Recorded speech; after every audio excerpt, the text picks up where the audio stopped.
Ignition sequence starts. 6, 5, 4, 3, 2, 1, 0. Liftoff. We have a liftoff.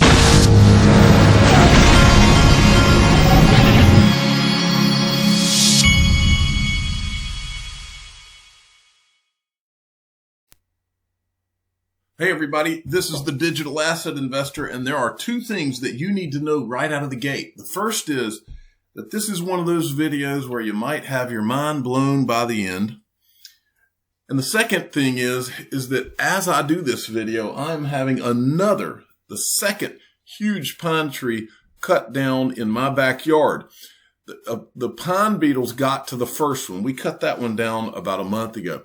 And what happened was, within, and I do mean within a week of these guys leaving the yard, another tree was dead. I mean, you look up at it and it's green one day, and then within a week, it was dead.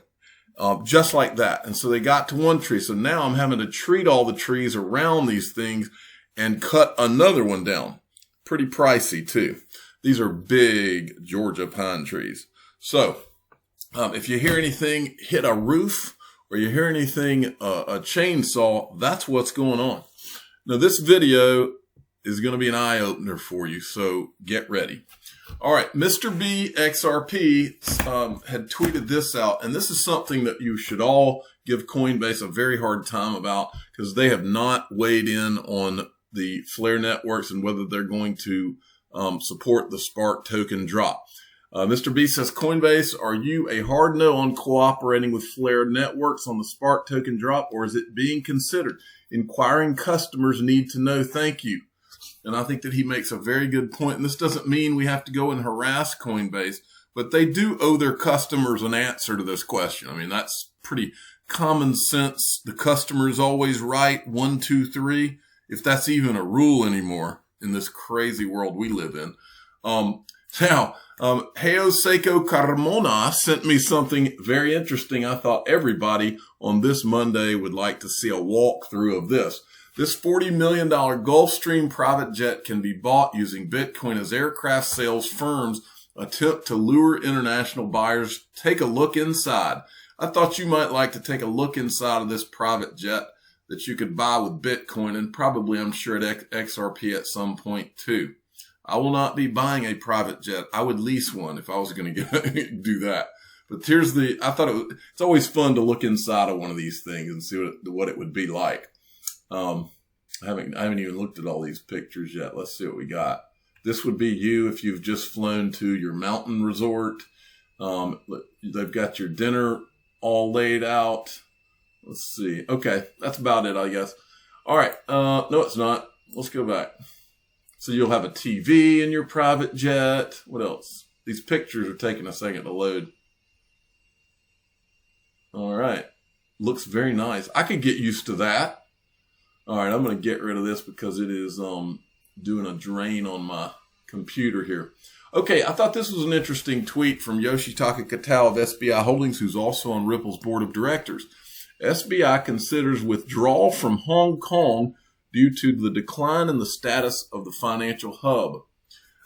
I can't go and read that article, but there's usually a lot lost in translation, but I think that pretty much tells you something is afoot over there. Okay. Now, I did a video this past week on the Petro Dollar. I have believed for a long time that XRP was all about replacing the Petro Dollar. And I Am Legion is the official dot connector of the Digital Asset Investor channel, and he did this tweet afterwards. I've always believed that I Am Legion is plugged in, knows exactly what's going on, and his threads are great, and this is one of them. The petrodollar is dead. You're just watching the show. Speculation, the petrodollar has been dead for a while. The general public just hasn't been told yet. The rest of the world has put U.S. in checkmate. The leaders of the world has made it very clear they won't accept U.S. abuse of power, global reserve currency plus SWIFT. But they also realize that they just can't ditch the dollar because that would create global financial mayhem. So behind closed doors, they made a deal with the U.S., transition from the USD to a level playing field, a global neutral currency, aka XRP, as a bridge currency, in my opinion. And at the same time, find a sustainable solution for 2008 financial crisis. That's why they print USD like crazy. That's why GPSG, Global Payment Steering Group, was created. Many more members than officially announced. That's why so many important people have left their jobs to join Ripple. That's why Ripple got so easy access to 40 to 50 central banks and many institutions. That's why nobody wants to talk about XRP. That's why we haven't gotten regulatory clarity about XRP yet. That's why Ripple gifted Interledger Protocol to W3C, a new standard that promotes inclusion, progress, sustainability, and easy movement of liquidity, and has been tested by so many central banks and institutions. Here's the announcement of the Ripple Global Payment Steering Group. Ripple's Ryan Zagone joins the Federal Reserve Faster Payments Task Force. IMF expands FinTech Group to foster greater collaboration between national authorities and international organizations. This was that advisory board that Chris Larson was put on. Microsoft Interledger Protocol, payments applications, smart contracts, bond swaps, derivatives, securities. He's got it all laid out here. 50 dents in the universe. This is the clip where, I'm drawing a blank on her name, but anyway, from Ripple, she says this. We are engaging with 50 different governments worldwide. Then you got this. So we actually work very closely with about 40, 50 central banks across the globe, including Bank of Thailand. From Ripple. And I didn't know what this was, but some kind of little drawing there. I wasn't sure about that. The only one who can bail out the central banks is the IMF, but they wouldn't do it without a sustainable solution already in place and committed to by global leaders. Funny timing of it all. SPV, TIPS, SWIFT GPI, blockchain, crypto, Ripple, R3, Finality, Trump, G20 meeting, SDR 2020. They hid the truth once. Listen to this. Of central bank money. So we at Banco Santander and 15 other financial institutions, Credit Suisse, UBS in Switzerland, KBC, ING, Commerzbank, Santander, Eurozone, Barclays, Lloyds, pounds, Bank of New York, Mellon, State Street, NASDAQ, dollars, CIBC, Canadian dollars, MUFG, Mizuho, SMBC, Japanese yen. 15 banks have been working on creating central bank digital currency as a consortium for the last 3.5 years. I've been working on this for 3.5 years. Quietly, the central banks had said to us, shh, say nothing. And then our friends at Facebook announced Libra, and all of a sudden, thank you, by the way, because we were allowed to talk about what we've been doing. Right, once Libra came out. So anyway, excellent thread. If you do not follow I Am Legion, I think he just laid it out for you right there at PAISAN 2684980. Now, this is interesting. I don't know who this is. I don't know if this is an actual Rothschild or it's probably just someone who created that as their name. I'm telling you, we are going to have hyperinflation. Same thing the Russians did. Same thing the French did. Same thing the Germans did. We are going to have hyperinflation. The Federal Reserve has destroyed the dollar. This is the end game. Listen to this. Max Kaiser, he's talking about Warren Buffett and what Warren Buffett is doing. Well, you have two groups. You have the Robinhood traders, which we can talk about in a moment, but you also have Warren Buffett. So what's Warren Buffett doing? Warren Buffett has got a huge cash position. Warren Buffett has recently moved into a gold stock, which is very different kind of investment than he's used to making over the past decades. And as of this week, he's now got a big position in Japanese stocks, Japanese conglomerates. So he's getting out of the dollar. I think that's pretty clear. And that should be a red flag to folks out there that the world's one of the world's most successful investors is getting out of the dollar. Folks, the theme of today's video is when you know, you know. And I know. I Am Legion knows. And if you, at the end of this video, if you don't know, then you probably should not even be in crypto because you just don't get it and you won't get it.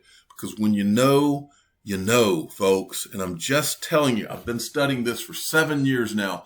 And at some point, there becomes a sort of unavoidable truth that is right in front of your face staring at you. And when you know, folks. I'm just telling you, and keep watching this video. You'll see, it'll be very clear.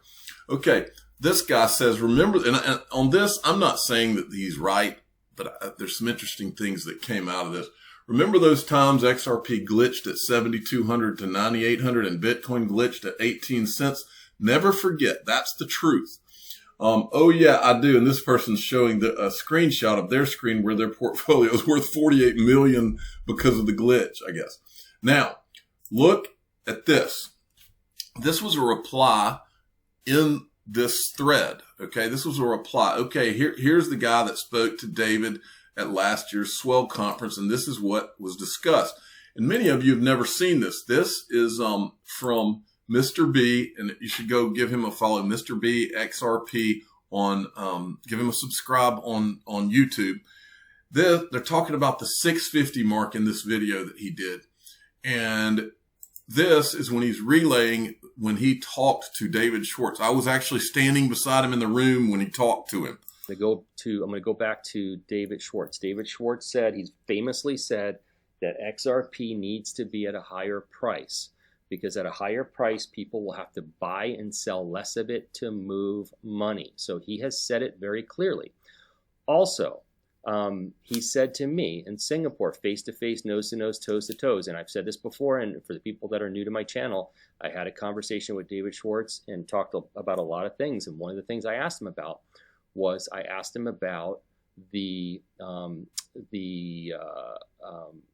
the thought that the price is going to move up slow and steady over a long period of time, and that's how the price of XRP is going to rise.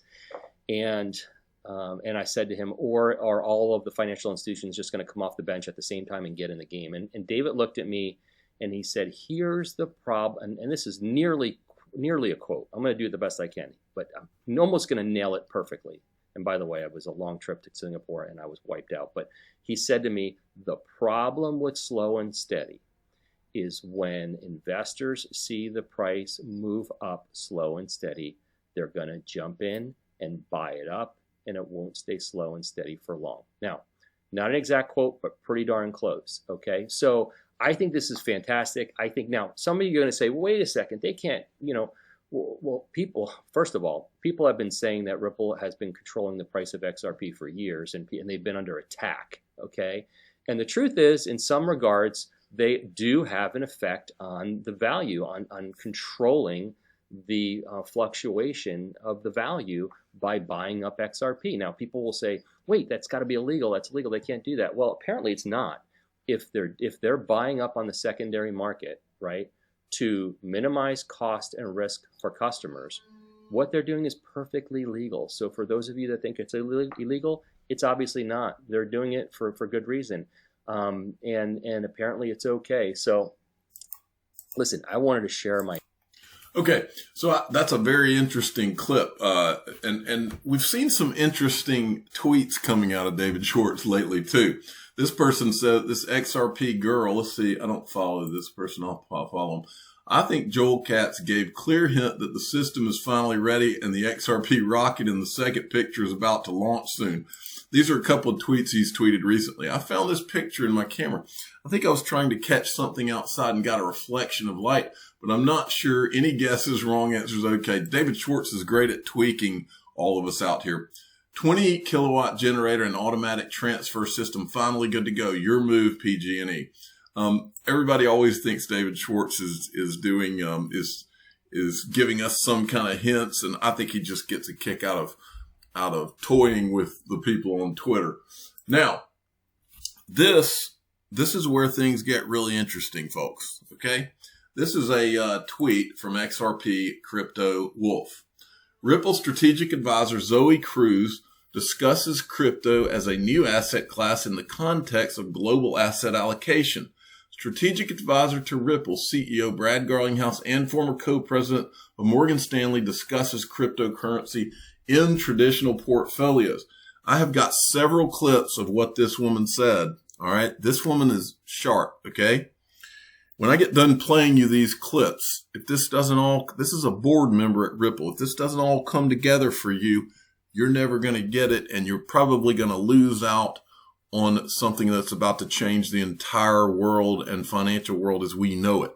So listen to every single clip that I play, and I will go through whichever parts I find most interesting. But first, we're going to talk about who she is. Zoe Cruz, she's a Greek American. Her actual name is Papa Demetrio. She changed her name to Cruz, I guess. She was an executive at Morgan Stanley. She was actually at Morgan Stanley when I was there. From 2001 to 2005, she held the position of global head of fixed income. She was appointed co-president on February 9th, 2006. And it's basically, it says here that she was considered the most powerful woman on Wall Street. And she was long dubbed the Cruz Missile. That's a cool nickname. Cruz was named as the highest paid woman on the Fortune.com countdown with total compensation of $30 million in 2006. She was ranked as the 10th most powerful woman in the world in 2006, 16th most powerful woman in the world in 2007. So we're not talking about some jackleg here, folks. We're talking about real deal Holyfield, as we say in Georgia. Which that's after Evander Holyfield, that little saying. Real deal Holyfield. This is like a major person in finance. Okay. But let's look a little further because other things are important to me. And I've shown you some of this about her before, but this is her resume. She's on all kinds of boards and groups, but she's on Ripple's board of directors. She went to Harvard. Let's look at her education. Harvard master's, an MBA and a BA at Harvard. She was at Morgan Stanley most of her career. But you can see she was also at the Promontory Financial Group. We remember that name because the Promontory, let's go to this, Promontory Financial Group, which is an IBM company. You'll remember, because I've covered it before, Promontory Financial Group, it's a wholly owned subsidiary of IBM. It's a consulting firm that advises clients on a variety of financial services matters.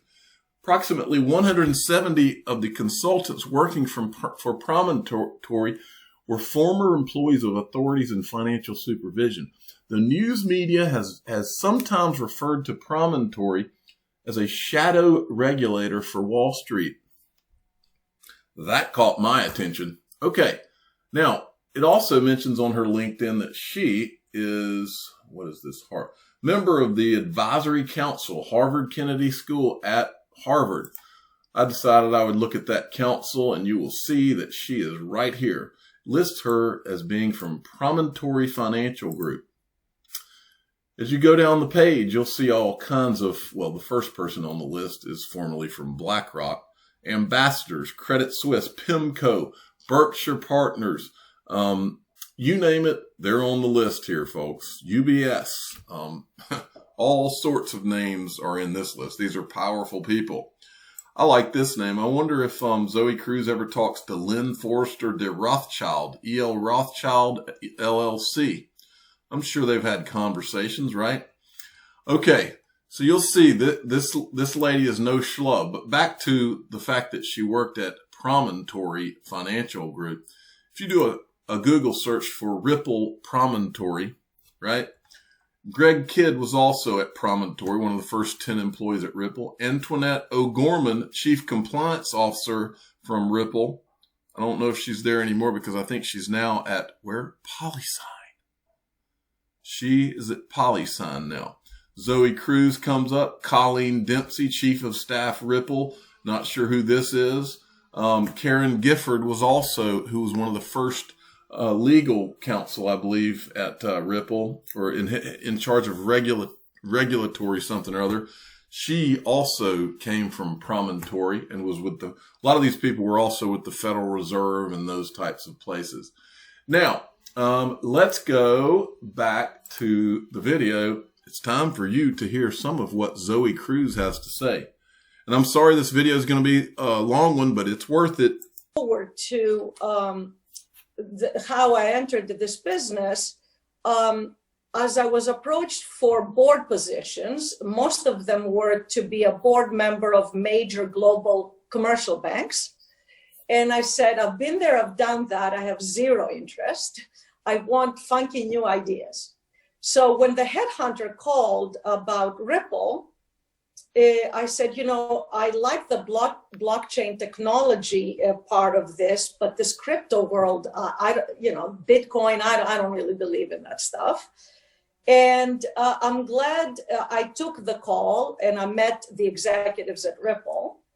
And so I got into it, as I said, by accident, but I knew enough from my macro background to know this was something big. It was something new, and it could still have binary outcomes. It could end up at zero. I don't think so, but the possibility is not zero. But I feel it's as big an innovation, and it's as big a new thing as globalized finance was in the early 80s. Globalized finance was in the early 80s. Now, let's go to the I can feel pine tree, big pieces of pine tree hitting the ground in the backyard as I'm showing you these clips, by the way. Beyond, it's expensive. Tesla trading at 800 P multiples. I mean, NASDAQ, as an example of, there are a lot of good things that are going on in the technology sector. But I actually think, again, in the pre-08 crisis, people forget that people lost their jobs being negative on mortgages. They lost their jobs and their careers because they were negative in 05 and 06. Because 07, equity markets were still making new highs. So my question is this 05, 06, 07, I don't know. But I know it's one of these 3 years. Mm-hmm. And so coming back to the crypto world, it's desperation of how you're going to preserve capital that should drive you into some other things. And gold, real assets, to state the obvious, would be some of those things. And then cryptocurrencies I look at cryptocurrencies not like looking at correlations and is it negatively correlated to the traditional portfolio and should you have it in or not. That's not a relevant calculus. To me, Bitcoin is the oldest cryptocurrency. It's 11 years old. It actually started being a legitimate asset for investment in 2014, 15.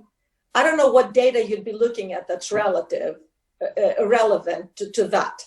So I look at those crypto investments, and I believe in diversified investments as moonshot opportunities where your investment could go to zero. Moonshot opportunities.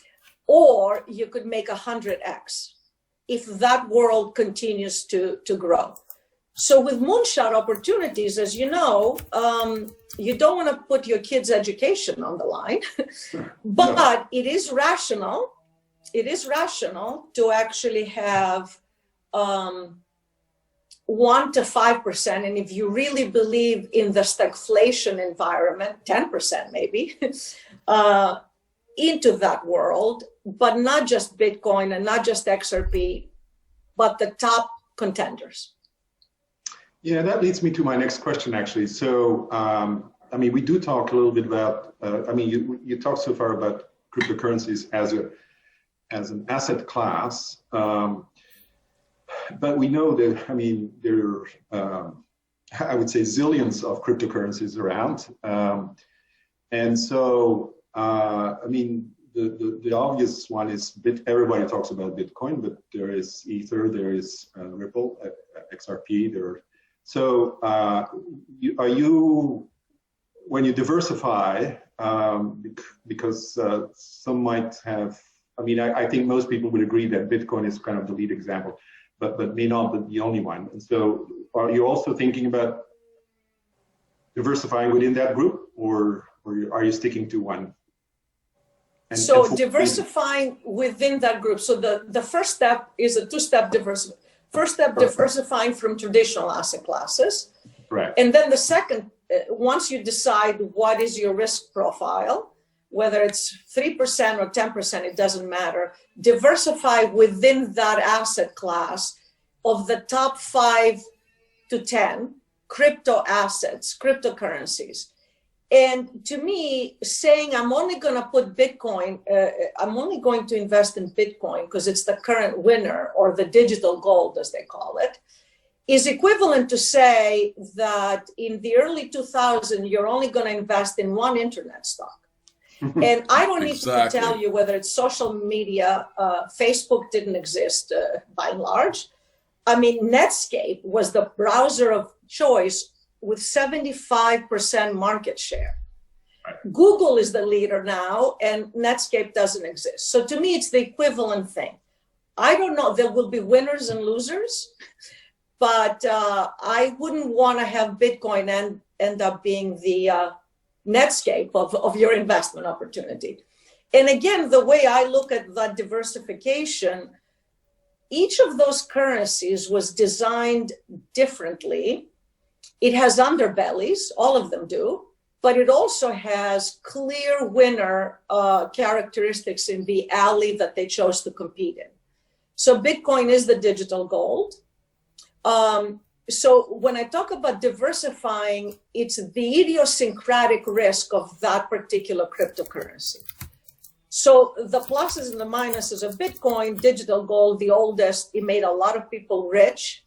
So you have a lot of passionate people that would, be very good at defending it and its construct. Its underbelly is actually, it costs a lot of energy. And I don't need to tell you, ESG, environment, social governance, is the new thing. The bigger the blocks, the more successful Bitcoin becomes, the more that's an issue. XRP is the alley it has chosen. It is the leader in that class, is basically the cross-border payment system. The reason this is an important distinction is cross-border payment system currently practiced through correspondent banks works fine through the SWIFT system. It's a messaging system. It works fine. If you're Morgan Stanley sending $1 billion to Goldman Sachs or to Citigroup, if you're a small basket weaver in Nigeria, not so good.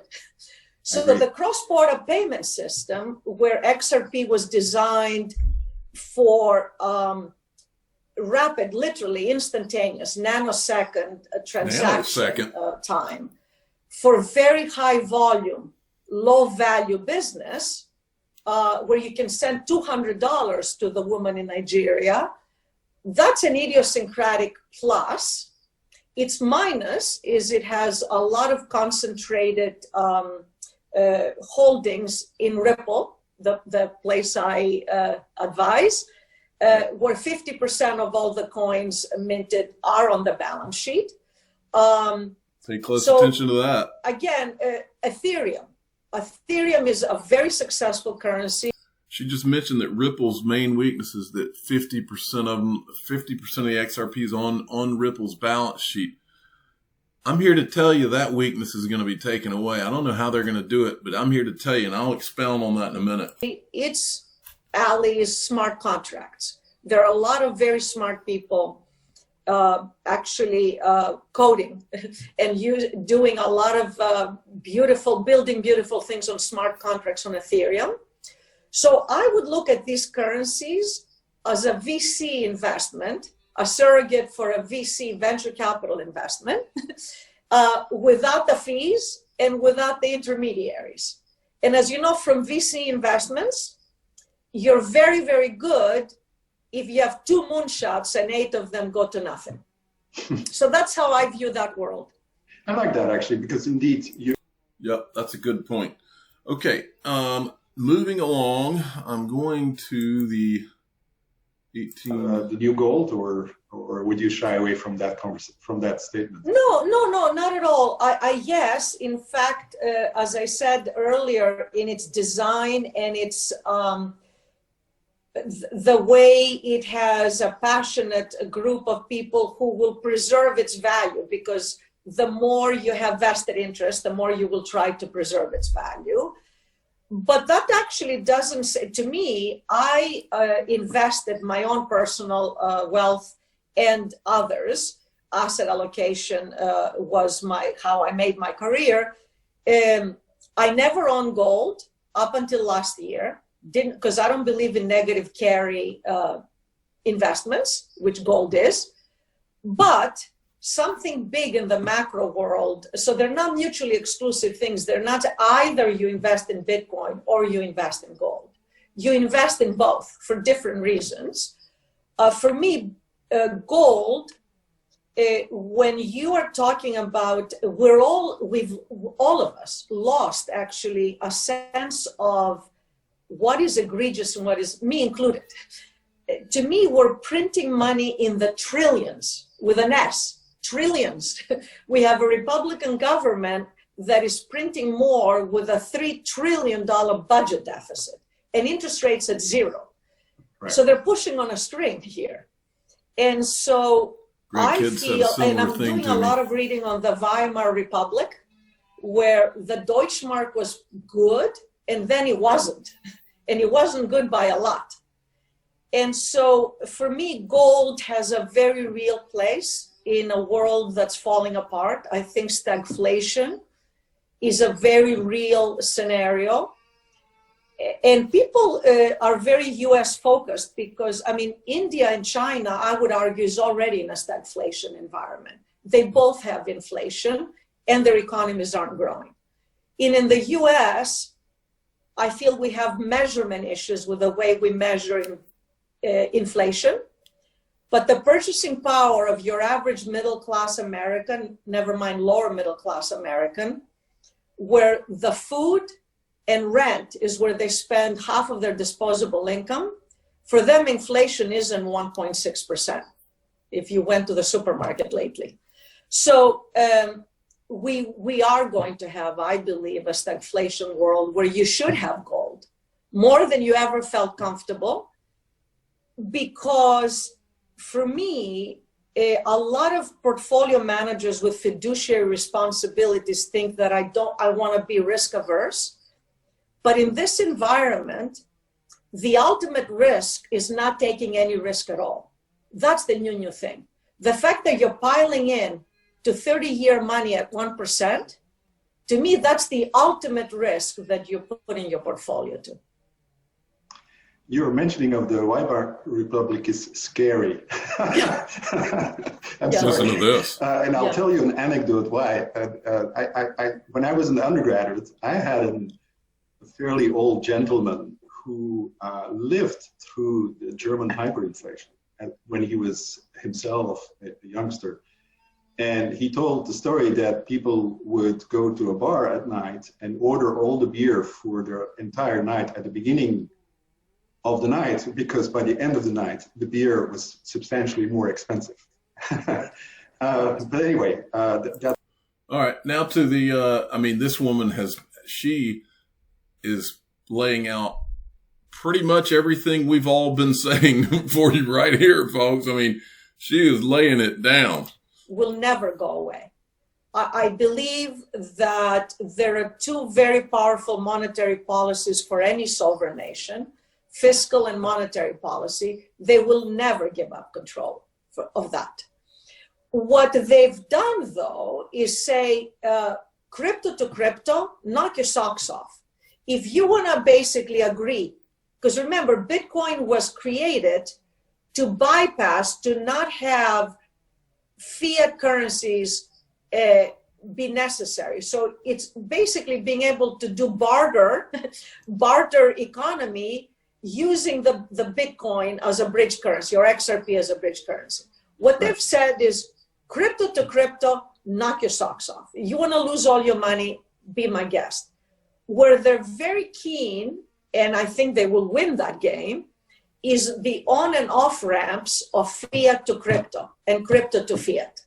Right. And that's where I feel, again, the industry is a bit conflicted because it's noise. I mean, remember, you have the Bitcoin enthusiasts that created, these brilliant people that created Bitcoin, as I said, in 2008, out of the ashes on Wall Street to fight the man. Those guys are never going to accept fiat currencies, but they're not relevant in the world I'm talking about in terms of having fidelity. diversify its portfolio. Ripple, they've been the adults in the room. They knew you had to go to regulators. It wasn't going to happen. As Brad Garlinghouse said, they will bring out, these governments will bring out the tanks before they let something like Bitcoin take over the world. Not going to happen. That revolutionary is not relevant. The relevance is relevant. Are these usage cases real? Are they scalable? And who are going to be the winners? Because the winners in that space, the mode of actually transacting in that alley is the currency. So it's a cheap, effective way, as I said, to actually bet on this future. We have been right all along. Now, for those of you that don't believe that I'm about to show you one of the points that I've made in the past, and this goes to the idea, I've said it for a long time, and Brad Combs called it his pre-allocation theory. Ripple, read my lips, Ripple is not going to be who owns all of this 50 billion of XRP that's escrowed. I'll say that again. Ripple, they can say that it's on their balance sheet. They can say all they want, that Ripple has all this and they control all of this, but I don't care if you want to call it pre-allocated or if they've earmarked it to governments or banks or countries. I don't know how they've done it. I don't know exactly how they've done it, but the United States government is not going to let Ripple sit on a pile of 50 billion XRP and become a multi-trillion dollar company as this becomes a bridge currency to the world. It's not going to happen. And all you got to do is go to Google and type in antitrust, and she's going to talk about it right here. Now, she's talking about it in the context of Facebook and their Libra coin, but it applies to Ripple too, and I believe it was worked out long ago how it's all going to be allocated, but nobody knows how it is, but Ripple is not going to be in control of all 50 billion of those XRP. Not going to happen. It wouldn't be allowed to happen. She makes the point right here. World that has become a utility, which is what they've said to the top 10 global banks. You can actually have 80% market share, but you're going to act as a utility. I'm going to be all over you. And if Libra is willing to submit itself to that, they can play that game, but they need to reinvent their business model. And then the final thing I would say, if I'm a betting person, antitrust is going to be a very big theme. If I'm interested in law, what I would tell my students is study antitrust. These global behemoths, I don't think they're going to be allowed to function the way they're functioning, which is hoovering everything into a big dark hole at the center.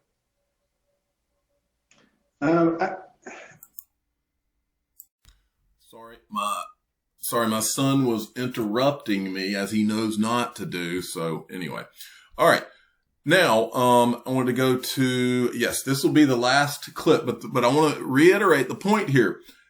Antitrust laws, you can go back through history.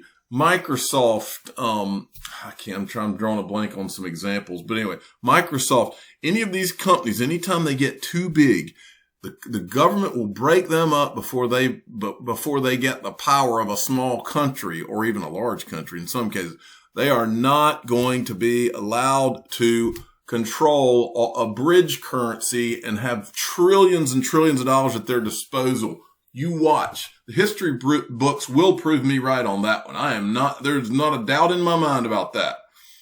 And I can't prove it. I'm just telling you, that's the way the world works. Belgium and being from a small country, we're a little bit even smaller than Greece. I know what you're talking about. You're advisor to Ripple, the CEO of Ripple, and it's sort of well known that Ripple is sitting on a huge pile of cash, and it's sort of looking for, where to go with blockchain technology. I'm just, what's your thought? I mean, they've been very successful with the interbank transactions model. And of course, that's one distinguished application for which they really created a market. What else is out there? What do you think would be the sort of bet for a company like Ripple? Well, look, I think they chose a space, the cross-border payment space, high volume, low value, not the Morgan Stanley, Goldman Sachs space. The one that addresses, it's a multi-trillion-dollar space, by the way. $200 adds to a lot of money. Yeah. But you're talking about 1.7 billion unbanked. 1.7 billion people don't even have a bank account, no matter how small the account is. And another 2 billion people underbanked. Right. So they chose a space that said, not only do you have people outside of the financial system, and XRP being used as the bridge currency, because it was designed for that, is a multi-trillion-dollar problem that if I solve it, I make a lot of money, I being Ripple, but also I make a difference. And frankly, the reason I am so excited to work with that company is they can change the world. So that's their mission. They're not going to, it's very expensive, by the way, to have railroad tracks that reinvent the way cross-border payments are being done. So they're lucky to have a balance sheet for such a worthy goal. Having said that, look, I used to be an options trader. Options are wonderful things to have, provided they're not too expensive. They understand that the ecosystem is being built, exchanges that are worthy of that word, as opposed to fly-by-night exchanges in the middle of nowhere. So they are putting some money in that optionality of if that infrastructure gets built, it has two things. One is it legitimizes the space, and also you're making money on your investment. But I would say they are very smart in the way they're going about these options, but their main mission, where the money is being spent, is really laying down those railroad tracks that are very important. And no one, I mean, frankly, as I said, they can't pretend they occupy Bitcoin. They are store of value, just like Bitcoin is, obviously. But they're the clear winner currently in that cross-border, the clear winner. And Right. That's why, as I said, though, I also say they could be the Netscape of the world, or they could continue to be Google from day one to where they are today. Indeed, indeed. I think they're Google. Now there was one, I went through this entire video and I was about to stop looking for clips, and another clip popped up. Now remember, with regard to quantum computing, all we've ever been told is that this is 15, 20 years out. That's all we've ever been told. I've never heard anybody, except myself and a few YouTubers, never heard anybody even float the concept that maybe, what if they could be closer than 15 years out, until Zoe Cruz, who said this. This is the last clip that just happened to be said. And overall, the one thing I would say, the risk that you can't handicap is quantum computing. I mean, most people that know anything about it, and I know exactly zero, if not less than zero, they say that's a long way off and there'll be antidotes to the problem. But if it's not a long way off and that 51% attack becomes an easy peasy thing, everything I've said, you need to forget about. And all 51% attack, proof of work doesn't work. Okay. I think that should be a pretty big eye opener, just about everything that she said there. Let me move forward and see. Okay. XRP Crypto Wolf, I got this. Toyota Tsusho Trading Systems Corporation is using R3 Quarter to reduce costs and speed up commercial digital transactions. We are preparing to launch an electronic contract service in January 2021. What this immediately reminded me of, this is their Trading Systems Corporation, an R3. It reminded me of our little, remember the Internet of Value timeline where ILP becomes the standard by 2020, and then 2020 to 2025, capital markets and trade finance emerge, and R3 is right there.